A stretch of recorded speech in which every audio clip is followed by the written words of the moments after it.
Great discussion, and today we're going to talk about how to retain top talent at your companies. And so this is a super exciting topic for a lot of reasons. It has to do with employee happiness. How do we make business decisions based on these things? How do we evolve as companies?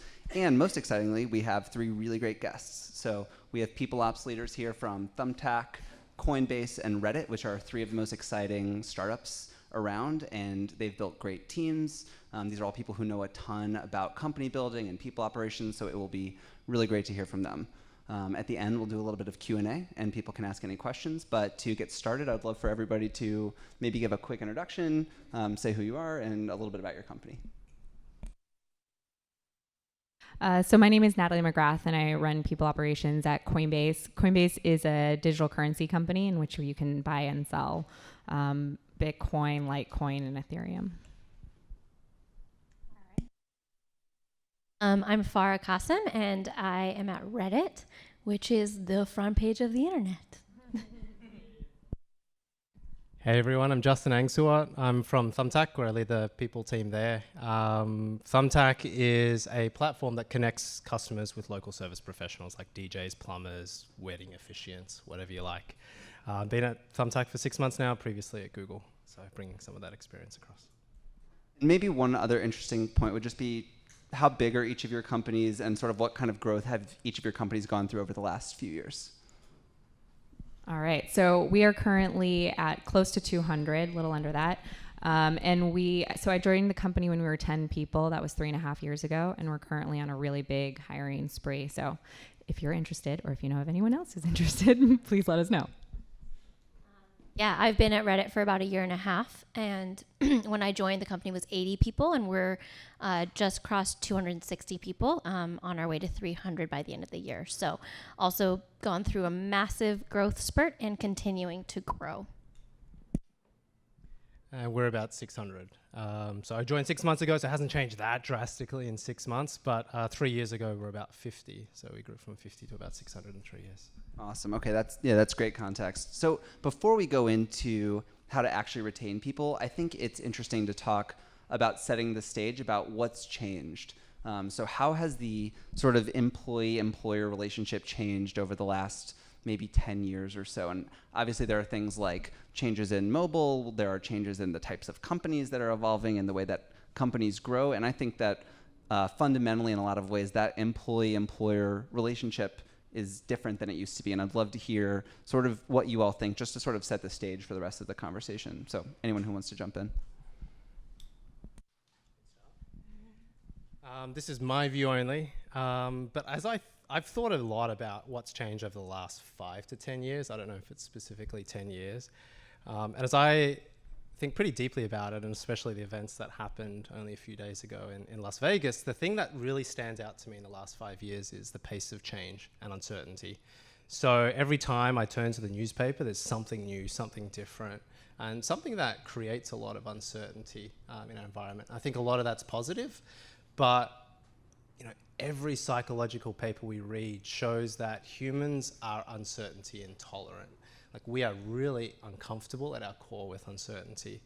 And as humans, we tend to look to our environment and the people around us to understand cues around how we should act and how we should feel in this uncertainty. And what I've noticed is this shift over the last 5 years from people expecting governments or large institutions to really help provide that type of certainty for them, and they're looking more to their employers as that voice of certainty, or that space where they can find certainty, where they can feel safe, where they feel like they can just be themselves, come to work, bring their whole selves to work and do something meaningful and impactful. And certainly how I felt it is employees turn to us more often to respond to these things. Like, you have these world events, and now our employees are looking to us to say, how do you respond to them? How do you think about them? And that didn't happen 5 years ago.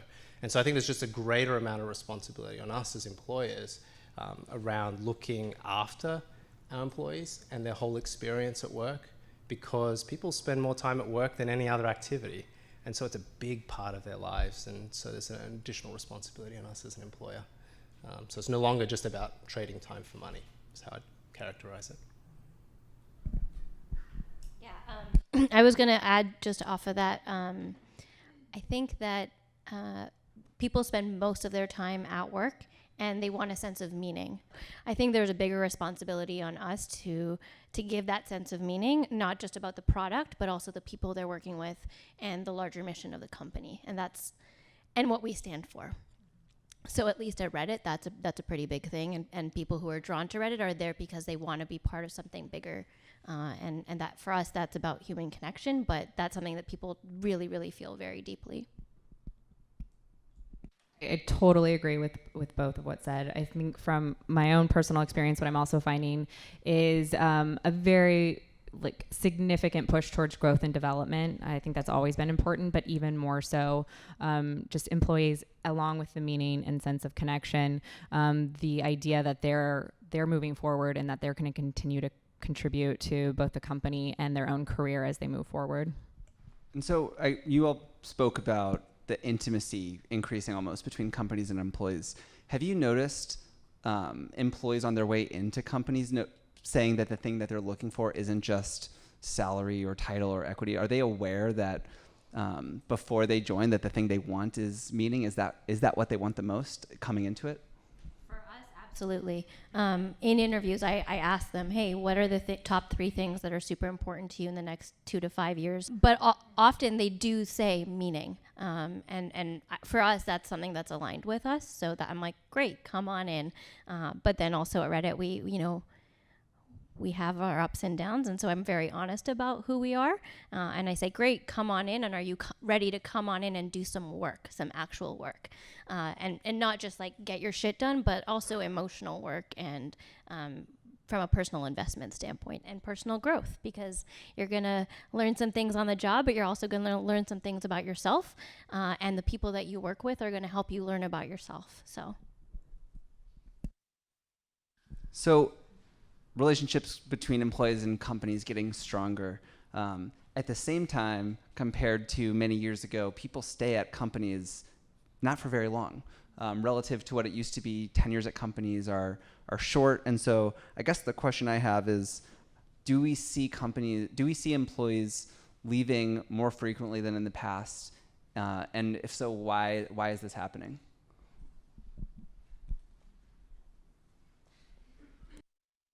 So it's difficult for me to compare that directly, just because I've been at Coinbase for these past 3 years, and it would be difficult for me to say staying longer or shorter.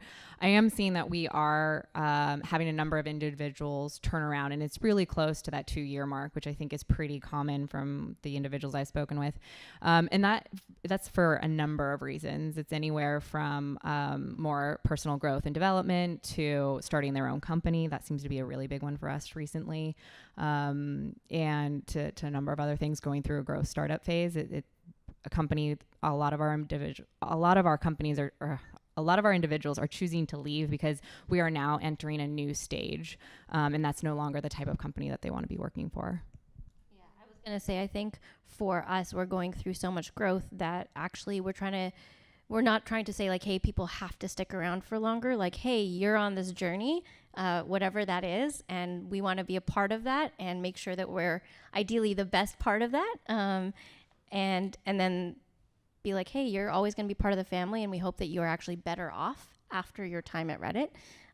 But because we're going through so much change, people who wanted to be part of the company at 80 people might not want to be a part of the company at 400 people, which is where we're going, 500, 600 people. And what they're looking for from their career and also just their work environment, they're more thoughtful about what they're actually looking for. So I think there's more self-reflection happening, which I also like to encourage, because I want people to actually be hey, this is where I'm meant to be right now, and this is aligned. I've seen it vary a lot, actually, between countries and just sectors. So originally from Australia. So when I was growing up in Australia and I worked at the start at a telco, people were lifers there. People had 60 years of service, which was unbelievable if you do the math. And then I went to New York, and in the financial services industry, I did see a lot more attrition. We did studies on hundreds of companies, and we found that generationally, yes, Like millennials and Gen Xers are more likely to leave at a shorter period of time than some of the other generations. But I feel it especially here. I think in the tech sector in San Francisco, it's just more pronounced. And so yeah, I won't add anything further, but I do think that it does vary a little bit. But yes, I'm noticing that shift as well. And so we'll spend the majority of the time talking about how do companies deal with this and what are the ways to retain people, or maybe like what Farah mentioned, maybe we just embrace it. And I actually heard somebody from Netflix say that they wanted their company to be the best place to be from, and I thought that was interesting. But I guess maybe the last framing piece before we jump into how to actually reduce employee churn is, do you guys measure the cost of employee churn in any way? Like, how do companies think about if you've got 500 people and either 5% of them or 15% of them are going to leave per year? What is that conversation? Is there a conversation happening about this and talking about it from a business perspective and what this means? This is like the magic number. I feel like I've constantly been like, how do we measure cost per hire? How do we do? Is it like the cost of the recruiting team's time? Is it the cost of training? I'm sure there's lots of other ones, but those are some of the things that we've tried to measure, or tried to at least get people to understand, like, hey, these are the amount of recruiting hours, not just for the recruiting team, but for your team. This is how much time it takes to get them onboarded. This is how much time it takes to onboard. And so making sure that we're kind of bringing that to people's awareness. But yeah, I think it's a hard number. If you find something, let us know. Yeah, in a similar way. I mean, at Google, we were very finely tuned to this. We're able to measure down to the nth degree how long it took to make hires and the impact that a specific hire would make, or the impact that attrition of that hire would make. And then what I've noticed going to the startup world is where Google is very optimized, we're probably very unoptimized. We don't really measure it. We talk about it a lot. It's a lot of work to get to that number. We can argue about the right number, but at the end of the day, we're just looking at how much product we're able to ship. And with less people, with certain key talent out, we just instinctively know that it's going to be harder for us to ship product. And so it's painful. And so I think the number that matters the most to our business is our ability to ship product versus a dollar value around optimizing the funnel, because we can do that in a number of different ways, or optimizing attrition. Have anything major to add, except in addition to the ability to ship product, it's around the engagement of the employees, because we do find that has a pretty positive impact on our ability to ship product. So obviously there's a lot of reasons people leave their jobs, but one thing that is said that I think has a lot of truth is that people leave managers, not companies. And so I'd be curious to hear both what you think about this and what, if anything, companies can do about it.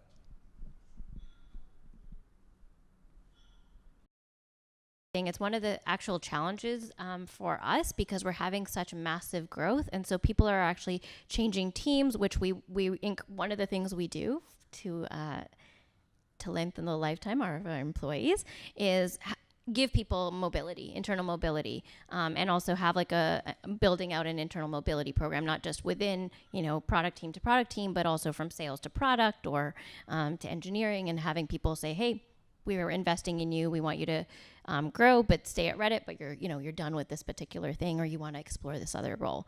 But from a manager perspective, we also have a lot of people who are just switching managers because they're switching teams. So that's something that is a challenge that we're facing.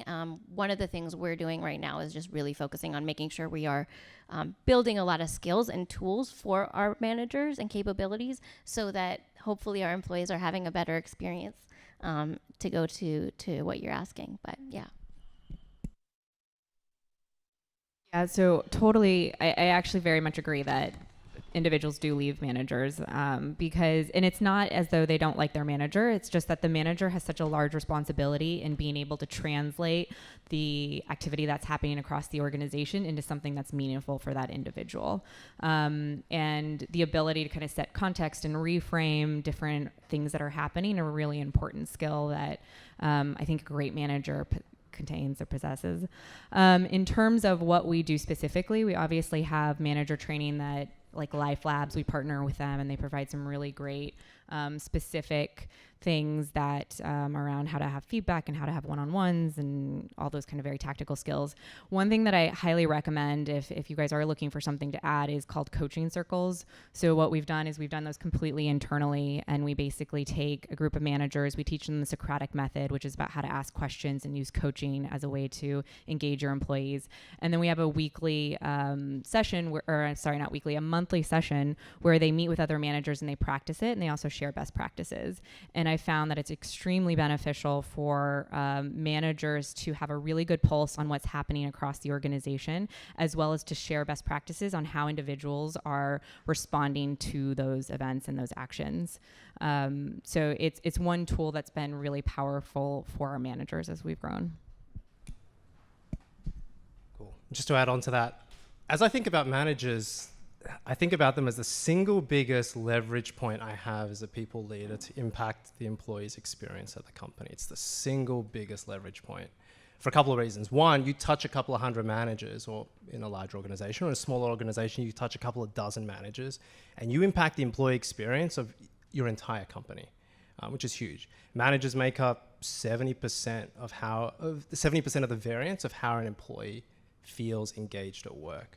So even more of a reason to impact it. So add on to things like being able to we're doing the foundations now with our managers, which is how do you set expectations, which I think we're generally pretty poor at doing. How do you measure against them?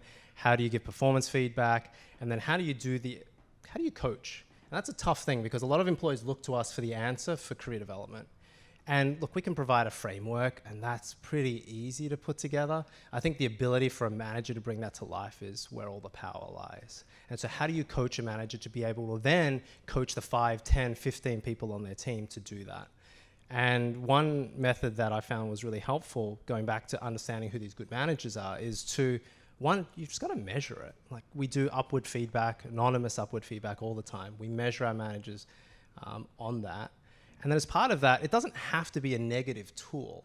What we end up doing is identifying which managers are really good at certain things. How do we then put them on panels? How do we have them help teach and coach other managers? Because managers often find it more helpful to be hearing it from another manager than from us lecturing from a textbook as to how to give feedback. So it can be very situational then. And the other piece going through manager training that I found most helpful was if you can cohort the managers. So they have this small community to discuss with later on.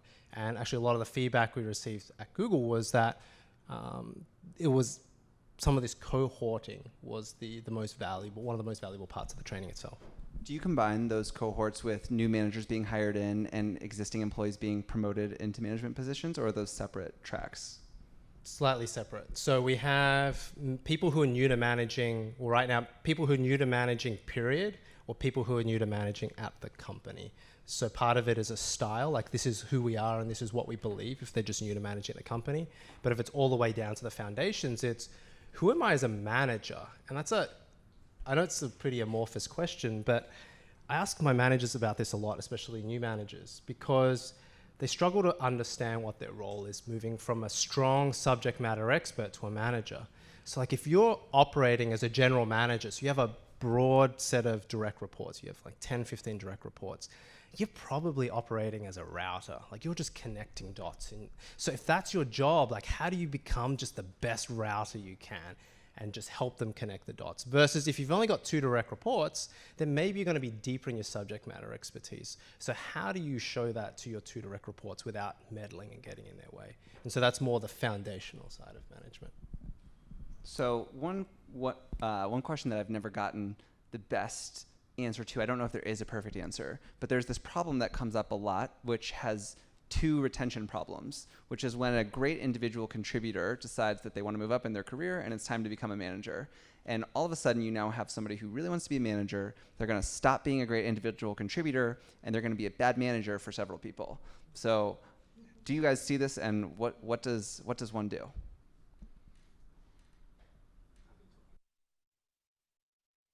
Happy to jump in on that one. So we do see it, and there are a number of instances why this may occur. The first is that management tends to be the one that's most easiest to see across the organization.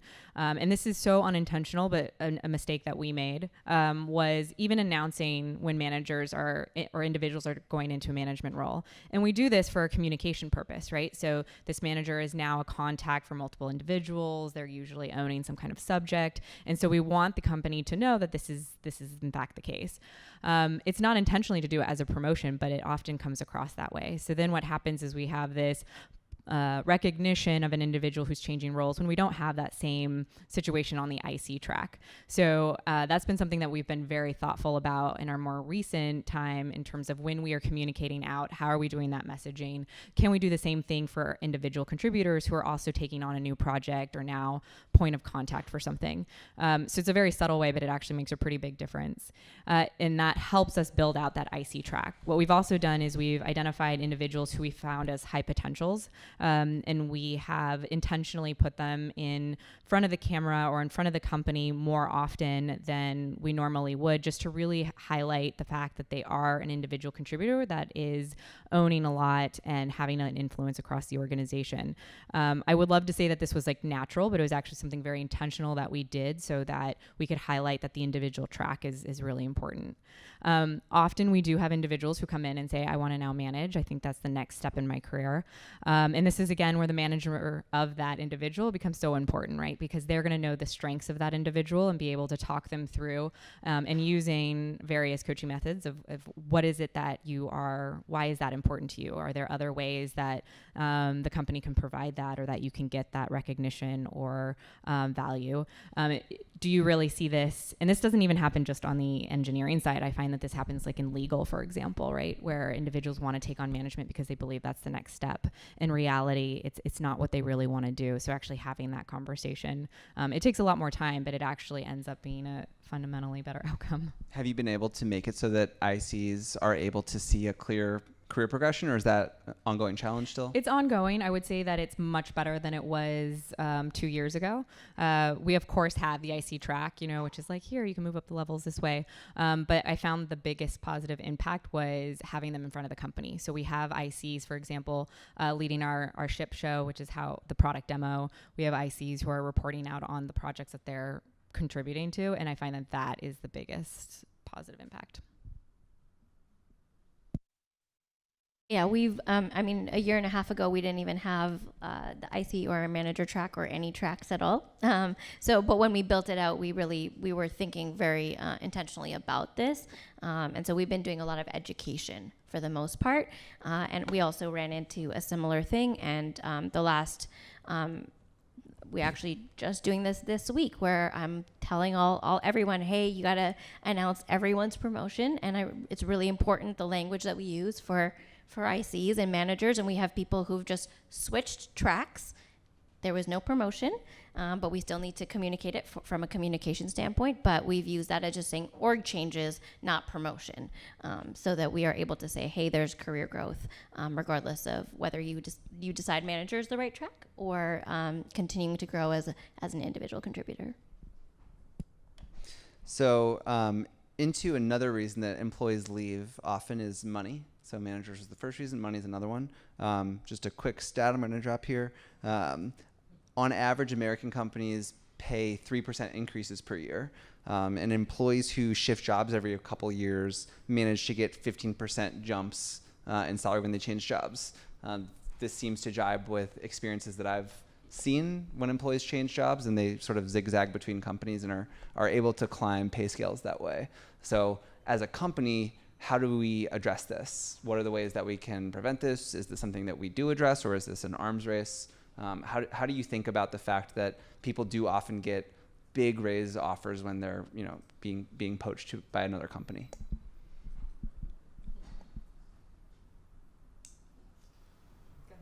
Okay.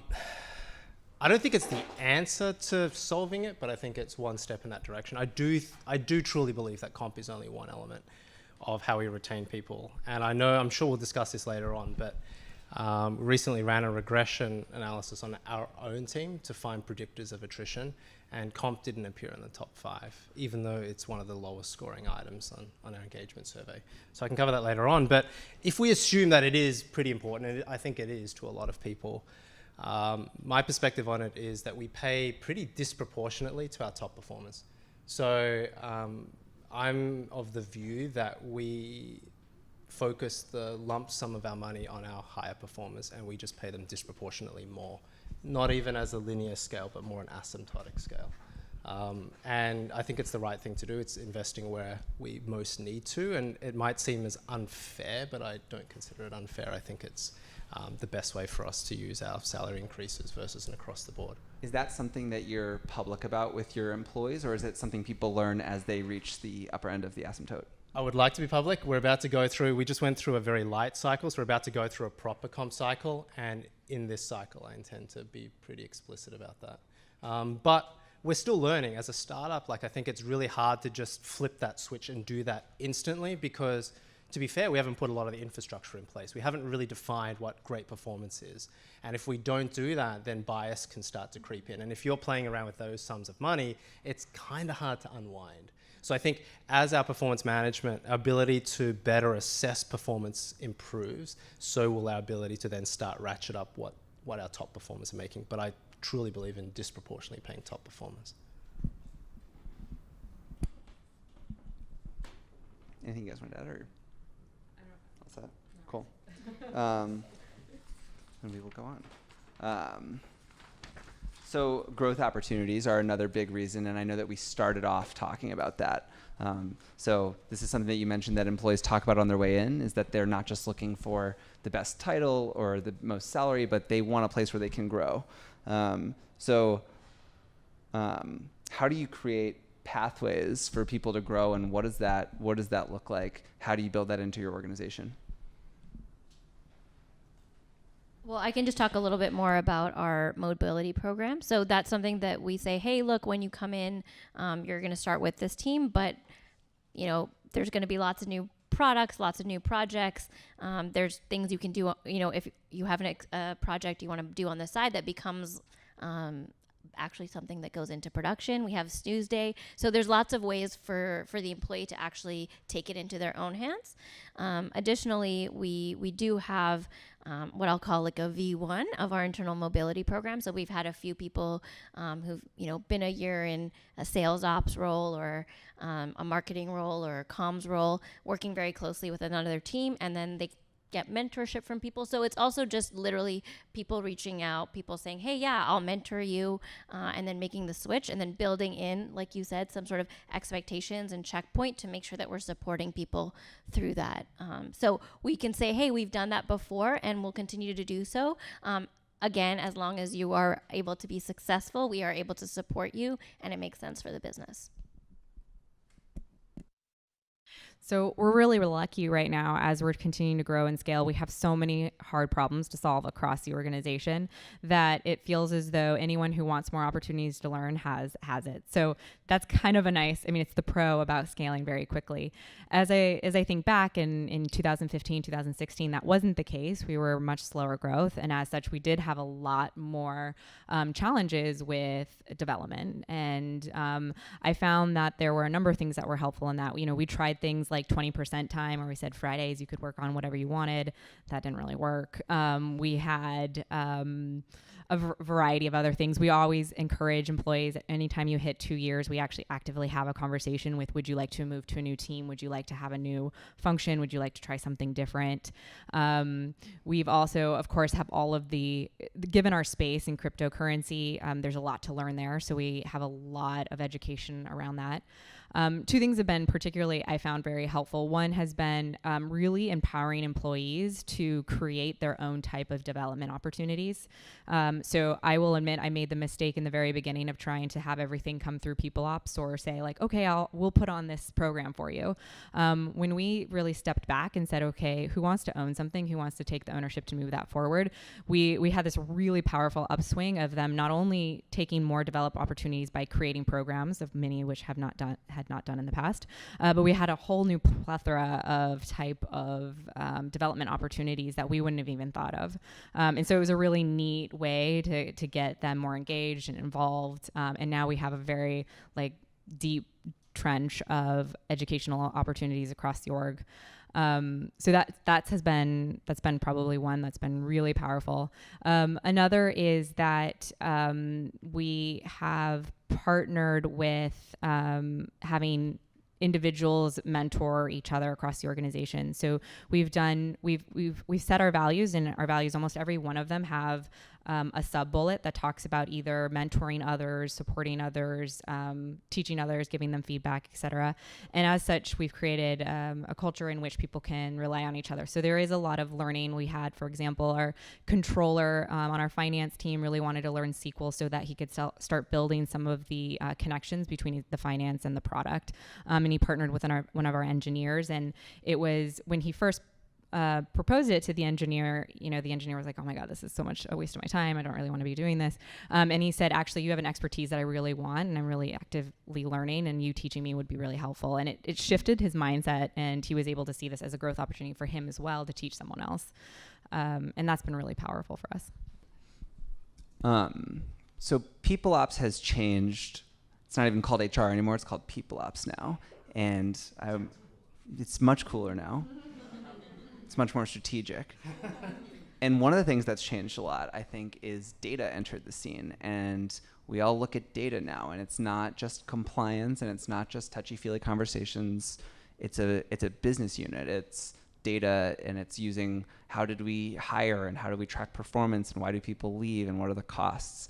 One of the things I thought was fascinating that I heard was a friend of mine from Google said that they would track the people who said that they didn't like people in interviews. And when those people did well, they would actually go back to those interviewers and identify that was a bad interviewer who had bad judgment. And so they're tracking data all the way through the life cycle of employees. I know engagement surveys have become popular.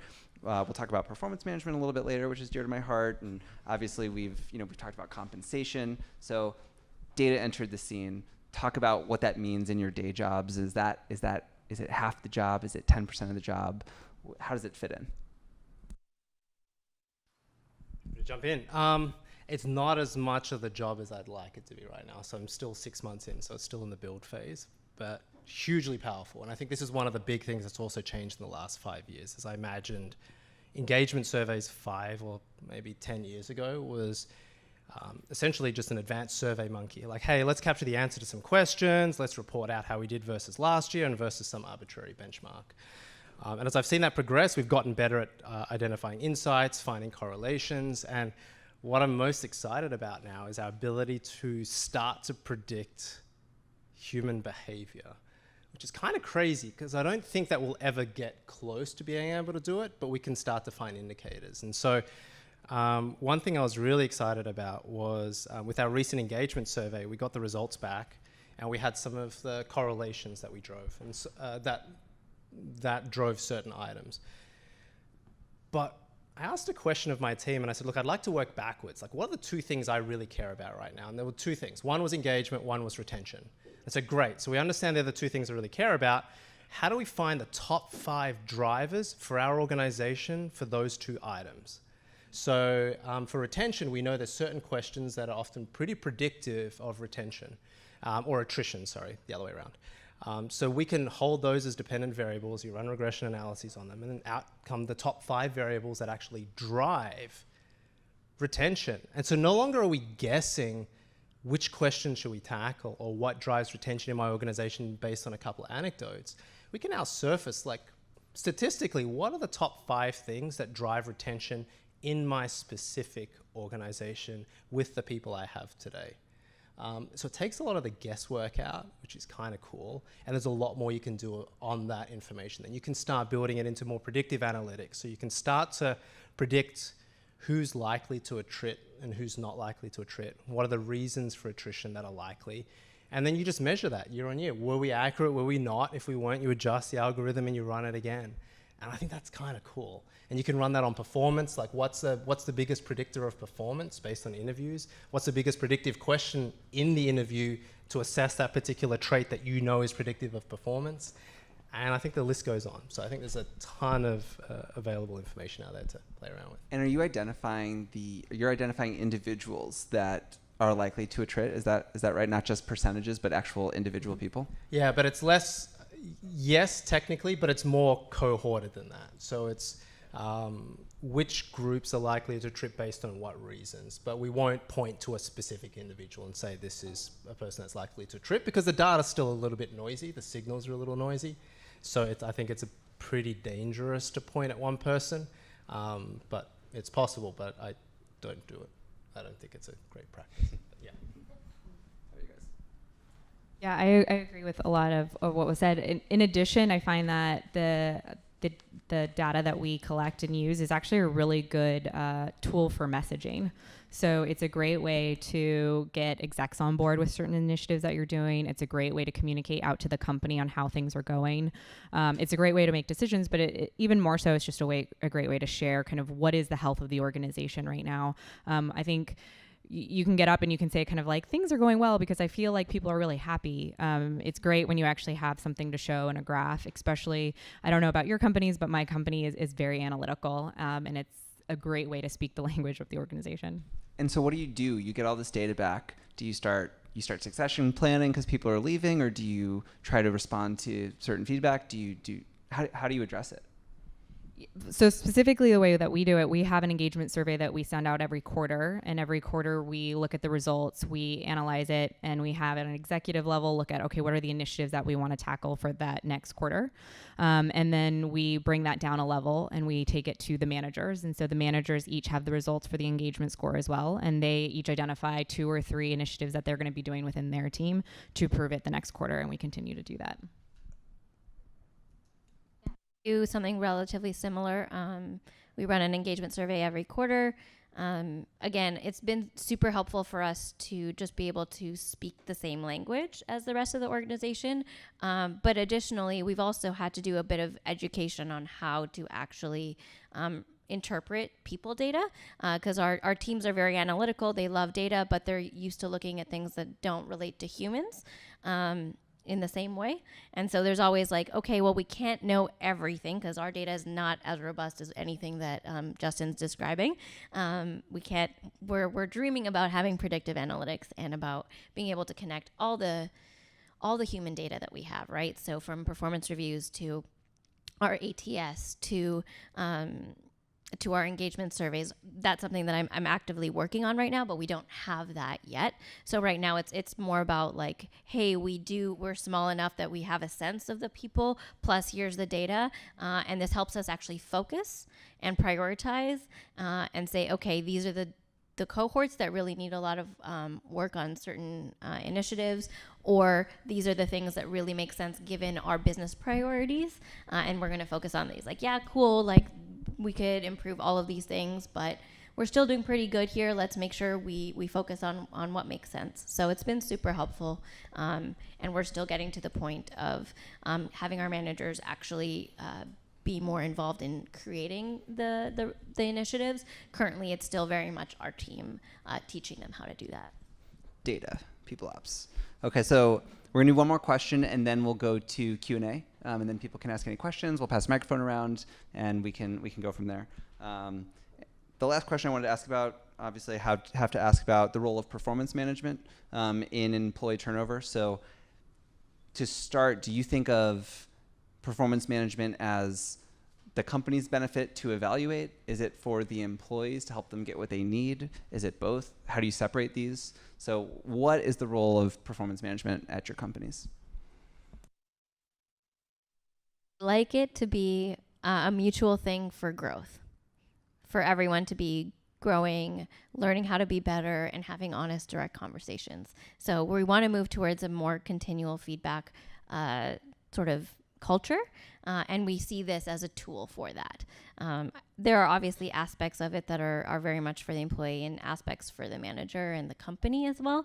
But I think for the way that we're thinking about it, we want to get to a point where it's like, hey, for me, because growth is really important, and that's definitely one of the biggest things at Reddit is growth and development, is like, how can we make sure that we're learning from each other, whether that's our manager or our peers, or whoever it is, cross-functional teams, and how can we build a tool that actually helps that and builds that type of behavior and that habit. Do you combine it at all with things like development or learning and development? Is there a bridge between those two?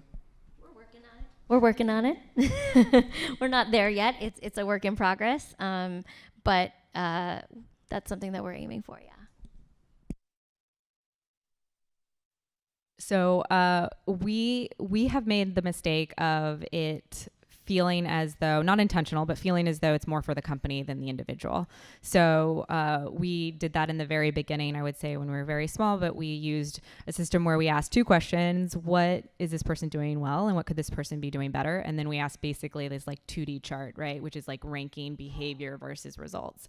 And that ranking box thing, wow, that created a really big challenge across the organization for us. A lot of problems in terms of people feeling as though that was the only thing they focused on, right? So you have all this qualitative feedback, you put a number in, and bam, that is what they focus on. And so one of the things that we did really carefully this past performance review cycle is that we flipped this on its head. So what we said is that the performance review cycle is all about the employee. We're not having any kind of numerical rating that we're using as a result of this. We are still asking the questions around what is this person doing well? What could this person be doing better? We then had the managers look through all of the feedback. They condensed it into themes, and we tie this to our values. And then there was a growth and development part of the conversation. So in the conversation where they talked about performance, is those 2 questions, the themes, and then the growth and development plan. And the intention was that they did that together. And we found that worked extremely better. We gave out the messaging. There was a lot of communication from my team around how this is intended for the employee. We said that both to the managers as well as the employees and the individuals. And by holding the managers accountable to that, we found that the messaging changed pretty significantly in the conversations. And that was we had a much positive, we do a survey. We love surveys. We did a survey after the performance review, and we saw like a significant increase in terms of the benefit of the performance review. I was just going to say one more thing about sort of just performance management in general. I think that you kind of have to know where your company is at, what your goals are, and then meet them where they are. And slow, it's like the change is very incremental. And also, a year ago, we didn't have managers. So we ran performance reviews, but our execs were doing everything. We didn't have managers, right? So it was very different from where we are today. And so there's some amount of change that we can do. So I think in terms of performance management, I see that as like a tool for helping culture change, not to sound super fluffy, but like culture change in terms of how are people actually getting to the goals of how we want them to feel at the company and also in their careers, right? So by no means are we perfect. And we definitely have gone from being more manager heavy to more employee heavy to trying to figure out a balance and then also figuring out where is the company right now and what realistically can we do. And so Justin, you want to add anything? I think these guys summarized it pretty well. I think it's highly context specific. And so as I've seen companies scale and grow, how we do performance management changes. As one example at Google, when I first arrived, we had a 41-point rating scale. So that's right, we rated our employees on a scale of essentially 1 to 41. That worked at the time. And as you kind of outgrow that system, you look at other systems that work for you. So working backwards from what are you really trying to assess for? What's the purpose of performance management? Which gets to your question. I do think a lot of it's employee-centric rather than company-centric because it helps give employees a signal as to how they're doing. And I find that one of the most frustrating things as an employee is not having any idea how you're doing. You don't get that feedback regularly. Performance management is just one way of ensuring that you give that feedback. And it doesn't have to be in an old annual traditional way, but it just ensures there's that check-in mechanism. And I think also it helps us reduce bias in other parts of the system. So how we think about compensating people is kind of hard to do if you don't have any consistent way of doing performance management, because then how we allocate raises, how we allocate bonuses will be highly dependent on how the manager feels at the time. And that's a little subjective. So I think there's also the added bonus for employees that we can introduce a lot more fairness and algorithms into how we do compensation and other parts of the employee experience. Awesome. Thank you guys. These were some great answers. We're very lucky to have such a great group here. So thank you very much for being here. And yeah, round of applause.